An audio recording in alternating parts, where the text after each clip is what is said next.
Bismillahirrahmanirrahim. Dear students, we studied about heat and temperature.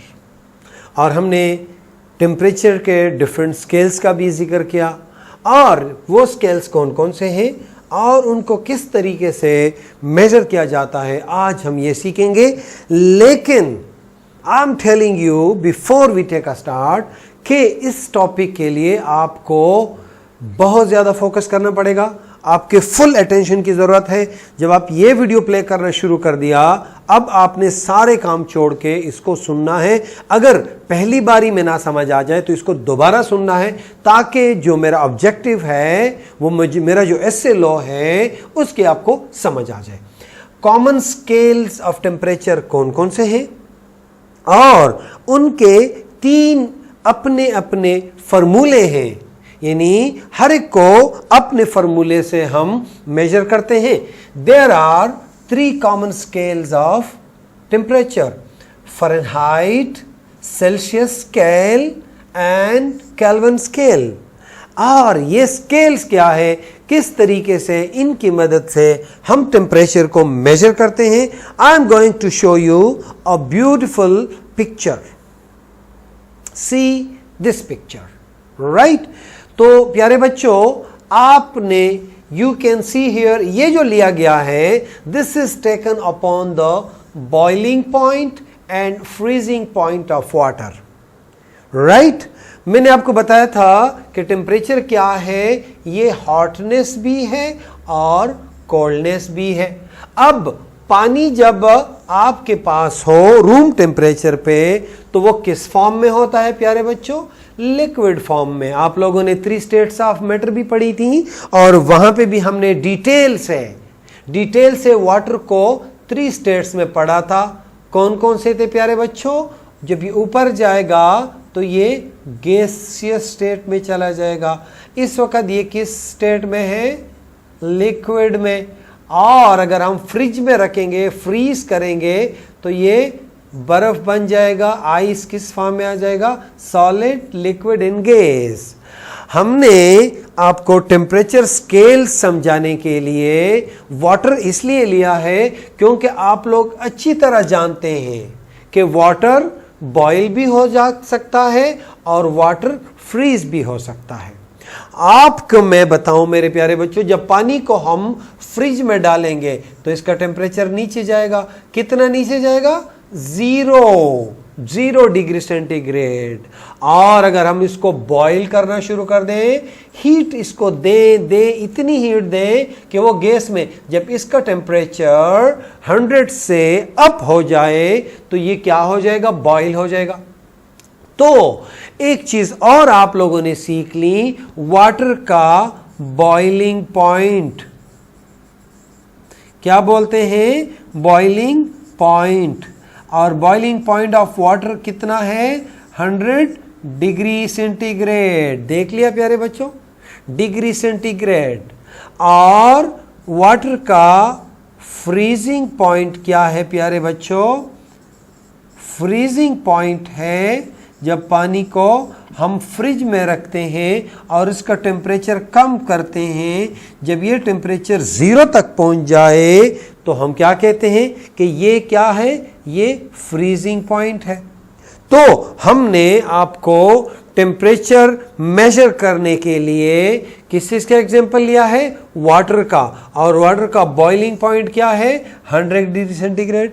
और water का freezing point क्या है? 0 degree centigrade.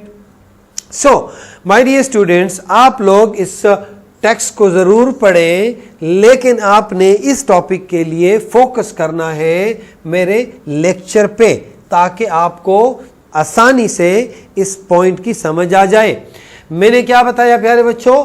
Water liquid state में भी होता है, जब इसको हम हीट करते हैं तो गैसियस स्टेट में चला जाता है। जब इसको हम फ्रिज में डालते हैं, रखते हैं तो ये सॉलिड स्टेट में आएगा। लेकिन किस पॉइंट पे ये बॉईल करना शुरू करता है? 100 पे।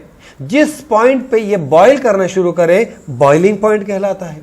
जिस पॉइंट पे ये सॉलिड बनना शुरू हो जाए उसको फ्रीजिंग पॉइंट कहते हैं। क्या चीजें सीखी प्यारे बच्चों?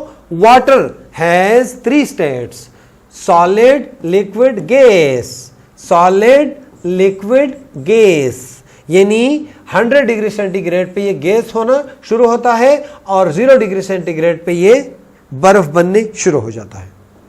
तो प्यारे बच्चों, एक और चीज जो हमने पहले जिक्र किया, कौन से स्केल्स हैं? सेल्सियस स्केल्स, फ़ारेनहाइट स्केल और केल्विन स्केल। ये 3 स्केल आपने देखे। आपने वाटर के 3 स्टेट्स भी देख लिए, सॉलिड, लिक्विड एंड गैस। और एक और चीज भी सीख ली आप लोगों ने, boiling point of water 100 degree centigrade, freezing point of water 0 degree centigrade. अब अगर आप इस चीज को, इसी वाटर को अगर आप केल्विन पे देखना चाहें तो केल्विन पे कितना होगा प्यारे बच्चों? बड़ी आसानी से आप इसको ये समझेंगे कि वाटर का जो बॉइलिंग पॉइंट, जो फ्रीजिंग पॉइंट फ़ारेनहाइट पे है, कितने पे है? 32 पे। और वाटर का बॉइलिंग पॉइंट कितना है फ़ारेनहाइट पे? 212 डिग्री। अब अगर हम सेल्सियस वाला थर्मामीटर यूज करेंगे तो वाटर किस पे बर्फ बनेगा? फ्रीजिंग क्या होगा? 0 डिग्री सेंटीग्रेड। और अगर इसको हम हीट अप करेंगे और हम सेल्सियस ही इस्तेमाल करेंगे तो वाटर कितने पे बॉयल होगा? 100 डिग्री सेंटीग्रेड पे। अगर हम फ़ारेनहाइट को लेंगे प्यारे बच्चों, हम ये वाला थर्मामीटर लेंगे तो इस थर्मामीटर के मुताबिक वाटर किस पे फ्रीज किस पे होगा? 32 फ़ारेनहाइट पे। और ये बॉयल किस पे होगा? 212 पे। अब इसमें फर्क सिर्फ ये प्यारे बच्चों कि ये 0 से 100 पहुंचने के लिए 100 हिस्सों में डिवाइड किया गया है और फ़ारेनहाइट को 180 हिस्सों में डिवाइड किया गया। लेकिन आप लोग इस पॉइंट को मजीद जब आप आगे जाएंगे अगली क्लासेस में डिटेल से सीखेंगे। इस क्लास में आपको मैं सिर्फ 3 फार्मूले बताऊंगा और आपको पहले ग्लास में यह पता चले कि कौन कौन से स्केल्स हैं हमारे पास, सेल्सियस स्केल, फ़ारेनहाइट स्केल और केल्विन स्केल। अभी जाते हैं इनके फार्मूले की तरफ। प्यारे बच्चों, इसके 3 फार्मूले हैं। हम अगर पहला फार्मूला लेते हैं तो वो बहुत आसान है, यानी अगर हम 0 डिग्री सेंटीग्रेड पे पानी को फ्रीज करने की बात करते हैं और 100 डिग्री सेंटीग्रेड पे वाटर को बॉईल करने की बात करते हैं तो इसको जब हम फ़ारेनहाइट में चेंज करेंगे, जब हम फ़ारेनहाइट की तरफ लेके जाते हैं तो ये क्या हो जाएगा? ये फ़ारेनहाइट में इसका बॉइलिंग और मेल्टिंग पॉइंट डिफरेंट हो जाएगा। तो हम क्या करेंगे? इसके लिए हमारे पास क्या फार्मूला है? इस फार्मूले को पहले देखें। सेंटीग्रेड से फ़ारेनहाइट चेंज करने के लिए 9/5 इंटू सेंटीग्रेड प्लस 32।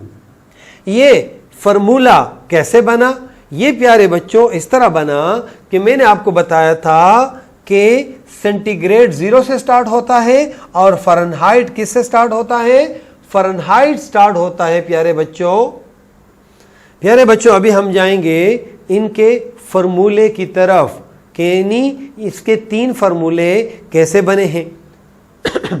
तो प्यारे बच्चों, सबसे पहला फार्मूला जो है वो सेंटीग्रेड को फ़ारेनहाइट में चेंज करना है, यानी F इज इक्वल टू 9/5 और सेंटीग्रेड प्लस 32।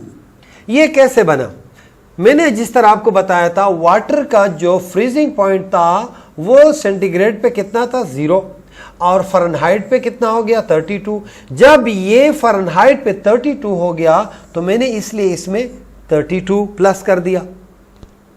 इस फार्मूले को आप लोग 9th-10th में ज्यादा डिटेल से पढ़ोगे। मैं आपको सिर्फ इतना बताना चाह रहा हूं कि ये 0 डिग्री सेंटीग्रेड से जब हम 32 पे जाएंगे तो हमने इसके फार्मूले में ऐड कर दिया।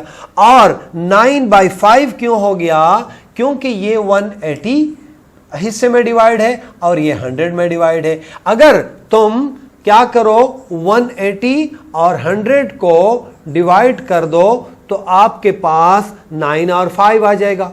वो कैसे आएगा, यानी 2 पे हम डिवाइड करेंगे। फॉर एग्जाम्पल 9, 2 9s आर 18 और 0 इसके साथ गया, 20 पे डिवाइड किया और 2 5s आर, तो ये जो 9 और 5 इससे आगे। तो प्यारे बच्चों, आपको सिर्फ इतना याद होना चाहिए कि फ़ारेनहाइट का क्या फार्मूला है। Fahrenheit is equal to F is equal to 9/5 into degree centigrade plus 32। अगर हम इसको वापस लाएंगे तो इसका क्या हो जाएगा, इसका यही फार्मूला उल्टा हो जाएगा। क्या हो जाएगा प्यारे बच्चों, फार्मूला कैसे उल्टा हो जाएगा, ये 9 और 5 क्या हो जाएगा, ये 5 इंटू डिवाइडेड बाई 9 हो जाएगा, राइट। और यहां पे C के साथ प्लस 32 था, यहां पे क्या हो जाएगा, C माइनस 32। तो ये फार्मूला बन जाएगा। यानी फ़ारेनहाइट से जब हम डिग्री सेंटीग्रेड में जाते हैं तो प्लस 32, और जब फ़ारेनहाइट से सेंटीग्रेड की तरफ जाएंगे तो माइनस 32। रही बात केल्विन की, तो वो बहुत आसान है। उसमें क्या प्यारे बच्चों, यानी फ्रीजिंग पॉइंट सेल्सियस में 0 है और इसमें क्या है 273 है, और ये भी 100 पे डिवाइड हिस्सों में 1 to 100, और ये 273 से 373 पे गया है। तो ये बहुत आसान है। जब हम केल्विन की तरफ जाएंगे तो Kelvin is equal to centigrade plus 273। क्यों कि हमने ये 0 था, इसमें ऑलरेडी 273 ऐड थे, तो हमने इसके अंदर ऐड कर दिए। सो मेरे प्यारे बच्चों, मुझे यकीन है कि आपको 3 फार्मूले याद रहेंगे। कौन कौन से हैं, F इज इक्वल टू 9 और 5 C प्लस 32, यानी C is equal to 5/9 bracket में F माइनस 32 डिग्री सेंटीग्रेड, और केल्विन कितना आसान है, K is equal to C plus 32. So, my dear students, this is the turn of your homework. और homework कहाँ से करना है? Yes, from your summer pack. निकालो और कर लो और appreciation achieve कर लो मेरे प्यारे बच्चों। All my scientist daughters and sons. Allah Hafiz.